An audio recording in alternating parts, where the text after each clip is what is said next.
Is there really such a thing as bad weather? I think when we talk about bad weather ourselves, we're really referring to how we feel about being out in those conditions, not so much the actual pictures. And certainly birds and animals are still going to have to go about their daily lives regardless of the weather, unless it's really, really extreme. So in this video, hopefully I'm going to convince you that bad weather is not necessarily bad at all. When it's raining, I'm sure a lot of us don't want to go out for photography. I totally understand that. But some of my most favourite images are actually taken in the rain, and it's something I do enjoy doing. I need to do it much, much more. I'm going to try and work on that this year. Shooting in the rain, it instantly adds atmosphere to your image, and it just adds something a little different. So even for your standard portrait, just the addition of a few raindrops here and there, I think can instantly lift it and just add a bit more interest. One of the things it does is give a lovely texture. So if you think about the feathers on a bird or the furry coat of a mammal, once it gets wet, it gives a really lovely texture to it. So if you think about like the images you might have seen of an otter leaving the sea, and when it's really wet, you get a lovely texture to the coat. Also, if it is heavy enough rain, then you can get those lovely big fat water droplets sitting on the back of the bird or the animal. That can be absolutely lovely to photograph. And if you're lucky enough as well, then the bird or the animal might shake that off. So anytime you're photographing a subject that's got really wet, always be aware at some point it might lift up and shake its body just to get rid of all those water droplets. And that's something I've seen myself on a few occasions. So just be aware, if it has been raining, at any point, if the body just moves, if you sense that movement in the body position, in the behaviour, then just get ready to fire off some shots, because there's a good chance it's going to shake itself entirely. Shooting in the rain gives you an excellent opportunity to vary your shutter speeds in order to give different effects. So make sure you try different shutter speeds if you have the time. A lot of the time I seem to end up shooting about 1/200th of a second for some reason. I would go with that as a starting point in the rain. Also vary it. If you want to use a faster shutter speed, you can freeze the droplets of rain more, and also definitely try a slower shutter speed. So try going down to say 1/60th, maybe even down to as slow as 1/20th to record it as streaks. It goes without saying that if you're shooting in the rain, you want to keep your camera nice and dry and protected. So you can buy really good dedicated camera covers like this one from Wildlife Watching Supplies. You can buy cheaper options, but ones like this are much better made, they're better material and much more durable. Alternatively, you could go for something cheaper, homemade, which I've done on my smaller lens, and that's simply using the sleeve of an old waterproof coat, and I sometimes put an added waterproof cover under there. And make sure you cover yourself as well. I'd say camera more important than you, but obviously make sure you cover yourself, make sure you're warm and dry, probably need full waterproofs. And just remember that the more comfortable and dry you are, the longer you are likely to wait there and the more opportunities you're going to have for pictures. Wind is one of my least favourite things. I absolutely hate the wind.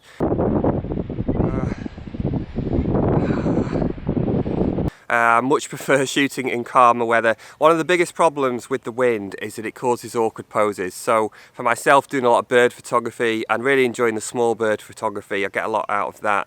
When you have wind, it just causes awkward poses. The bird doesn't look as comfortable, doesn't look at ease, and you kind of get really awkward and unrelaxed poses, which is not as good. Having said that, the wind can be useful at times. So strong wind, which is what I'm talking about, not just a breeze, but a strong wind, that can be useful in your flight photography. So in terms of the birds taking off and landing, they're always going to do that into the wind, so that can be helpful. Also, completely forgotten what I was going to say about the wind. Oh yeah, and also it can slow the birds down. So if you've got a very fast flying bird, then if it's flying into strong winds, then it can really help to slow the bird down, making it easier to track, easier for the autofocus, and easier to get sharp pictures. And I'm going to contradict myself entirely, because I like to do that from time to time. Whilst the poses you can get in strong wind can be awkward, it's still worth doing that. Why not? Again, bit of variety is never a bad thing. You're probably going to get some pictures where you get ruffled feathers. That might look quite interesting. A few things to think about if you're shooting in very strong wind. One of those is the stability of the camera. So if you're using a very long lens with a big lens hood on the end, like I have with my 500mm, that's quite a big surface area, so that lens hood can actually catch the wind more. So it might be a consideration, as much as it's better to use the lens hood, it might be a consideration to take it off, and I have done that on occasions. It's a very strong wind, consider taking the lens hood off so it doesn't catch it as much, and it should help to increase stability a little bit.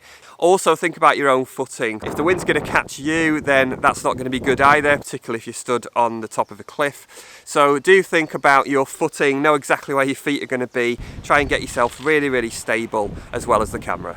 Shooting in sleet and snow, going to be similar to shooting in the rain. I don't know how anybody can call snow bad weather for photography. It's just the best thing there is, in my opinion, for wildlife photography. I'm sure lots of people out there will agree with that. Again, it's not the easiest thing to cope with just with yourself physically, so make sure you're completely covered, and the camera, do pay attention to the wind, particularly if it's snowing or there's a blizzard. You've got to pay attention to the wind. Make sure you're not shooting into the wind, otherwise it's just going to be driving that snow into the lens. It's not going to be good, so try and shoot away from the wind as much as possible. Also, snow has a really uncanny knack of getting into every nook and cranny. Seems to do that better than rain. I just remember, if you get a build-up of snow anywhere on your equipment or on you, then at some point it's going to start melting, and it almost seems like wetter than rain to me. Meteorological advice as well as photography.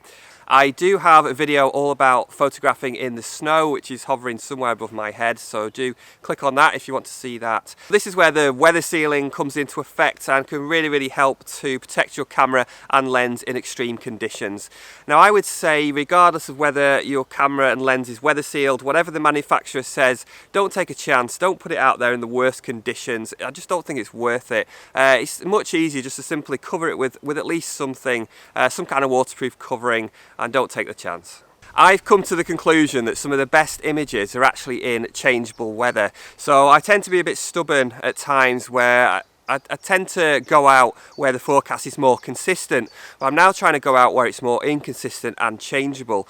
So if you get those kind of weather conditions where the sun's going in and coming out, and you've got some potential showers, maybe even potential snow showers. When you get that mixture of some sunlight and maybe some snow in the air, for example, you can get some really magical images. So changeable weather, as difficult as it is technically, can be really worth going out in those conditions. In terms of the camera settings, I'd really advise that you use automatic ISO when the weather's changing like that. It just gives you less to think about, and if you do that, try and set a minimum shutter speed. The modern cameras these days have made it much easier to shoot in challenging conditions and changeable weather conditions as well. So if it's something you don't do too often, then get your camera covered, get yourself covered, get out there, give it a go.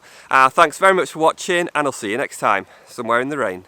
I don't know why I got out of the car. I could have just done this bit in the car. It's freezing. I'm absolutely drenched.